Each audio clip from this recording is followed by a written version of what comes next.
Vous savez, je suis le député de la nation. Avant d'être secrétaire exécutif chargé des mobilisations, je suis député de la nation. Un député de la nation, il est le porte-parole du peuple. Donc je ne peux pas venir parler de comment on va faire pour gagner le pouvoir sans parler au nom du peuple. J'étais couché à la maison et puis j'ai vu ma facture de CIE. C'était dosé. La facture là, c'était dosé. Mais si vous vous rappelez bien, lorsqu'ils ont voulu augmenter les datas sur Orange Côte d'Ivoire, et puis on s'est soulevé, on s'est plaint, parce que là-bas, il y avait 3 sociétés. Il y a Orange, il y a Move, MTN. Voilà, les 3 là. Il y a un qui a cassé le papeau, qui a dit qu'on nous demande d'augmenter, mais si nous on augmente, on sait que les Ivoiriens ne vont pas payer data. Et c'est comme ça qu'on a su qu'il y avait une augmentation qui était en l'air. Et on a commencé à bavarder. On s'est plaint. Et puis ils ont reculé. Mais ils ont reculé et puis ils ont regardé dans les entreprises là. Mais c'est qui même qui est seul? Si on taxe là-bas là, il ne peut pas reculer. C'est CIE. C'est comme ça qu'ils sont en train de limer dans l'affaire des CIE là. Ah, parce que moi je ne parle pas comme le haut représentant, hein. Lui c'est un chorobi. Ils nous ont limé dans l'affaire des CIE là. Et puis on subit. Mais est-ce qu'on doit subir toute notre vie comme ça? À un certain moment dans la vie là, on te maltraite, on t'humilie, on vomit sur toi, on te tape, tu recules, mais à un certain moment là, quand tu es dos au mur, tu ne peux plus reculer, tu ne peux que avancer. Nous sommes arrivés au stade où nous sommes dos au mur. Nous ne pouvons plus reculer. Notre seule manière de pouvoir avancer, c'est de nous mobiliser pour faire en sorte que cette histoire de un Ivoirien, 10 nouvelles personnes inscrites sur la liste électorale là, ça soit effectif. C'est-à-dire l'élection de 2025 n'est pas déjà arrivée. Mais quand eux-mêmes ils sont assis et puis ils voient que cette fois-ci là, on n'est même pas encore arrivé en 2025, on dit révision de la liste électorale de 2024. Les gens de PDCI là, ils ont envoyé 4 millions déjà. 4 millions de personnes se sont déjà inscrites en 2024. Je vous promets que le coût de la vie là va diminuer avant l'élection. Le coût de la vie qu'on subit là, ça va diminuer en 2025 parce qu'ils vont savoir que les Ivoiriens sont mobilisés pour que le changement ait lieu. Donc je vous demande de vous approprier ce projet. Appropriez-vous ce projet. La révision de la liste électorale aura lieu en novembre 2024. Nous devons faire en sorte que lorsque ce moment-là arrivera, le gouvernement se rend compte que le changement est imminent parce que les présidents du comité de base, les secrétaires généraux du PDCI-RDA se sont mis à la tâche. Ils ont fait du porte-à-porte pour identifier tout le monde. Comme le haut représentant l'a dit, même la maîtresse doit être sur la liste. On néglige personne.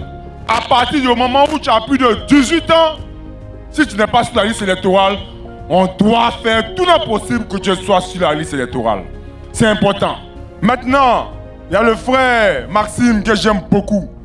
Il a parlé tout à l'heure de la reconnaissance. La reconnaissance est très importante. Il a dit. Donc par rapport à ce qu'il a dit, même on ne peut plus rien ajouter. Mais moi, parce que quand on parle comme ça, ils ont l'impression que c'est parce qu'on a peur. C'est parce qu'on a peur du président Hassan Ouattara qu'on est en train de lui demander pardon, d'être reconnaissant sur la base de la parole qui a été donnée. Ce n'est pas la peur. Ce n'est pas la peur. Parce que nous, on est confiants que soit Alassane Draman Ouattara, ça soit quelqu'un d'autre, le PDCI est déjà reviendra au pouvoir en 2025.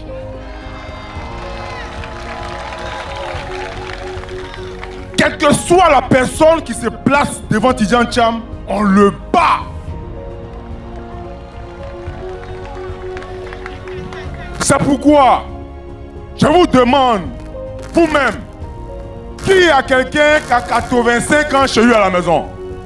Quand vous rentrez à la maison et puis vous voyez votre pépé, il est à la maison, et puis il a 83 ans, est-ce que, afin de projet la passe dans sa tête, est-ce qu'il y a projet de développement dans sa vie encore?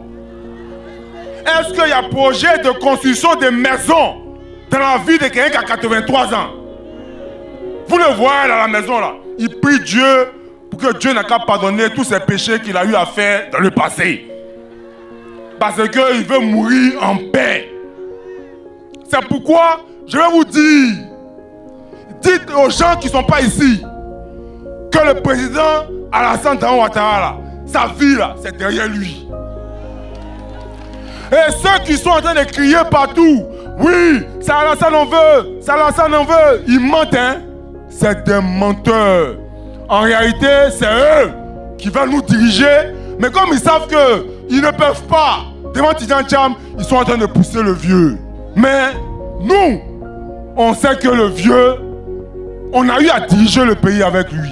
Il a apporté beaucoup pour la Côte d'Ivoire. Il n'a pas droit à subir une humiliation. Par rapport à ce qu'il a fait, il n'a pas droit à subir cette humiliation. C'est pourquoi Massim lui a dit tout à l'heure, la reconnaissance. Parce qu'il est en train de vivre ces derniers moments. Bientôt, nous allons enterrer le président Henri Konan Bédié. Il a pour obligation de faire en sorte que le président Henri Konan Bédié puisse être enterré en paix. Parce que le président Henri Konan Bédié l'a aidé à devenir ce qu'il est aujourd'hui. Il ne faut pas y va écouter les Touré Mamadou, tout cela. C'est de la plaisanterie. Parce qu'en réalité, ils veulent nous commander. Parce que le président Alassane Ouattara, là, au jour d'aujourd'hui, tu lui envoies n'importe quel papier, il va signer. Parce qu'il s'en fout. Il a fini de faire sa vie, il s'en fout. Donc tous les papiers qu'on envoie là, il s'en fout. Qui a connu le président de l'Algérie? L'ancien président là, Bouteflika. Bouteflika là, il était sur une chaise. On le pousse. Tout son corps est éclaté. Mais quand il y a une élection là, on le met. Et puis les gens votent Bouteflika par reconnaissance. Et puis en réalité, c'est ces hommes qui gèrent le pays. Nous en Côte d'Ivoire, on a décidé que les choses doivent changer. On a décidé que les choses doivent changer. Et les choses changeront. C'est pourquoi tout à l'heure, quand le frère Maxime a énuméré les différents points, les différents projets, les grands projets que le président Tidjane Thiam a fait, il a oublié un. Ça même, ça ne fait pas partie des 12. Mais vous voyez, aujourd'hui là, cellulaire. Qui se rappelle des Ivoiris? Orange, c'est devenu Orange maintenant, Ivoiris. Et puis avant c'était Télécell.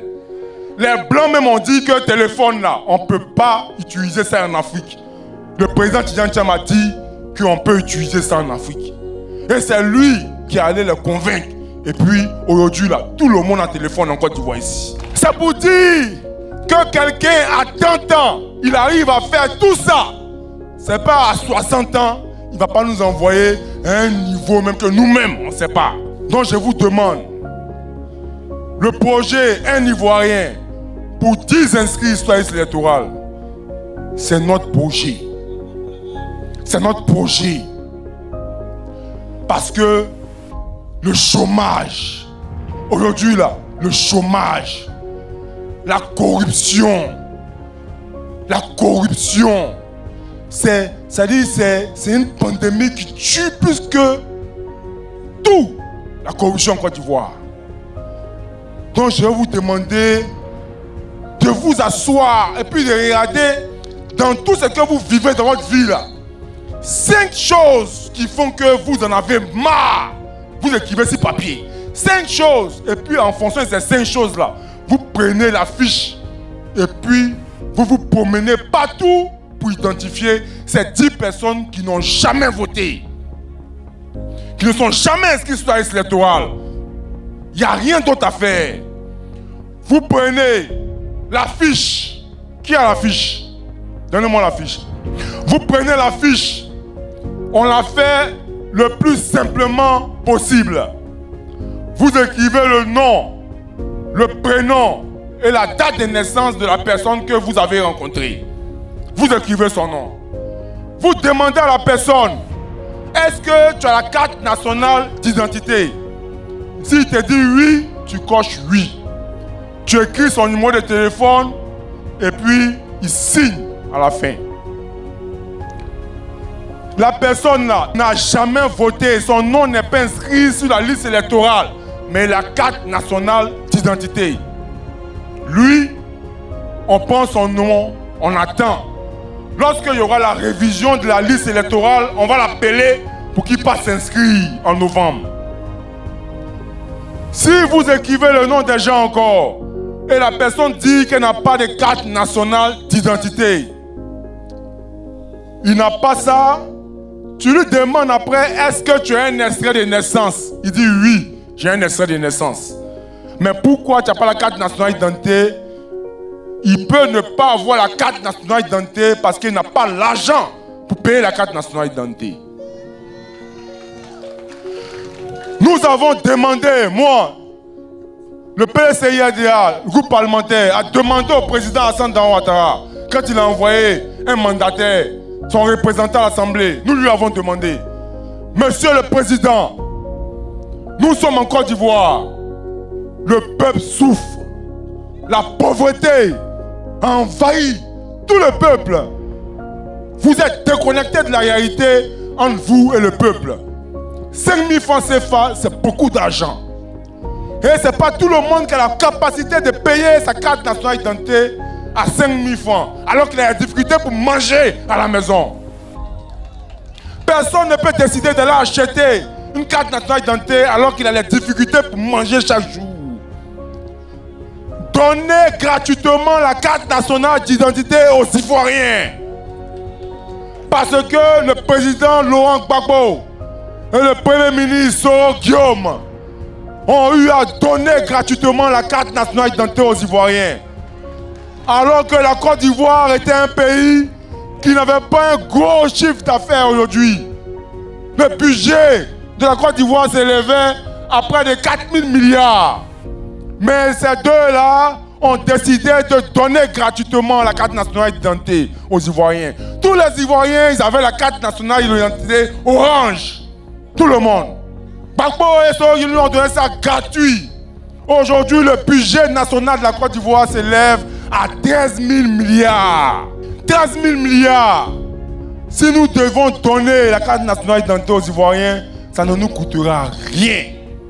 Parce que dans les 13 000 milliards là, il y a des gens qui volent l'argent et puis ça ne va pas créer part.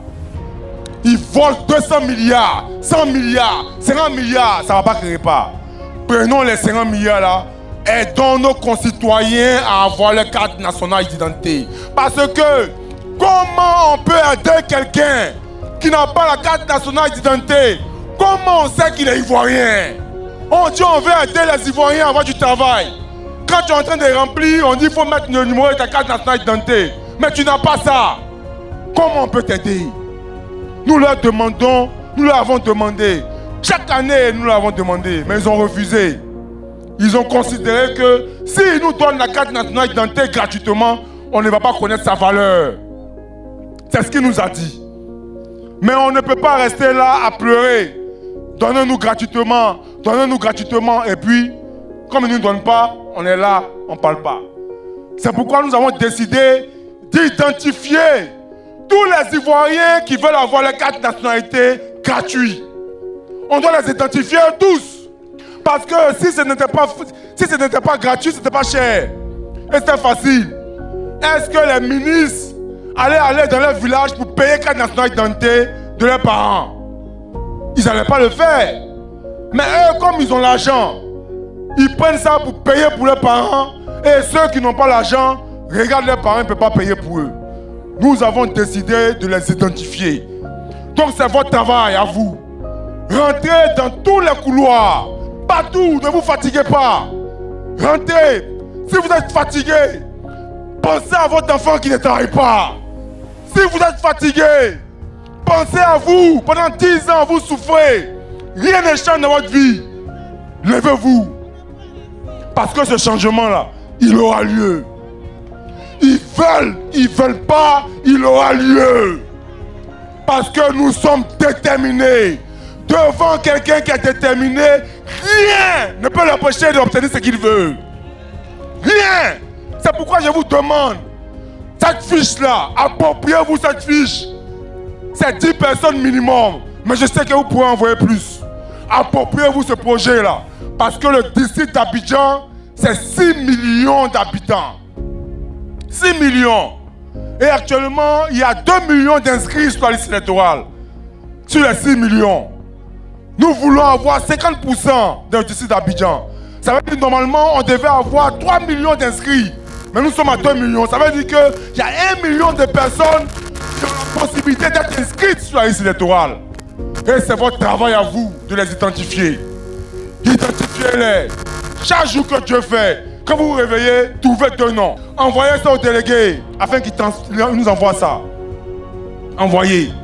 Le district d'Abidjan, on doit identifier 1 million de nouveaux électeurs. C'est votre rôle. Je compte sur vous.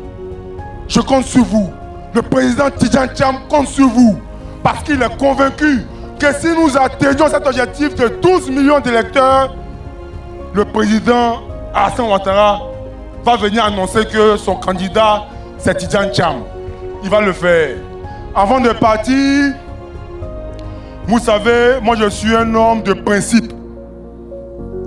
Vous voyez, le président Laurent Gbagbo, en tant qu'ancien président de la République, ce n'est pas normal que le président Gbagbo Laurent ne soit pas inscrit sur la liste électorale.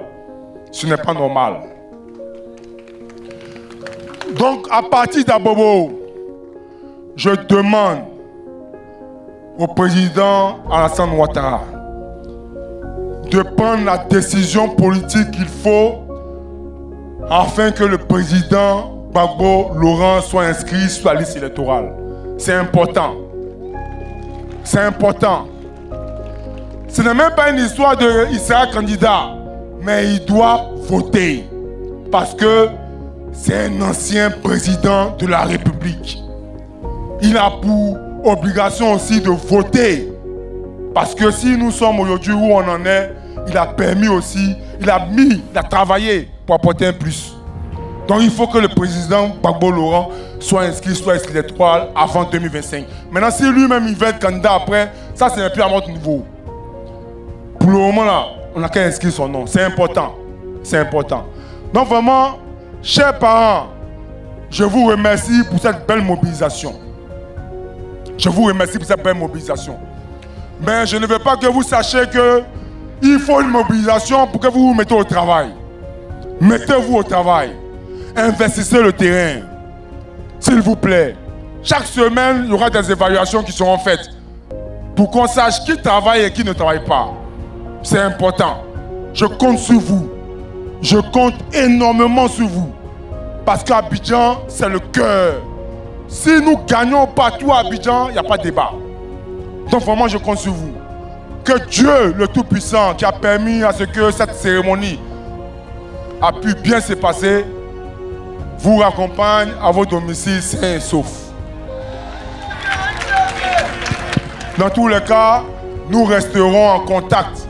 Et je vous promets, en 2025, le prochain président de la République de Côte d'Ivoire, il s'appelle Cheikh Tidjane Thiam. Je vous remercie.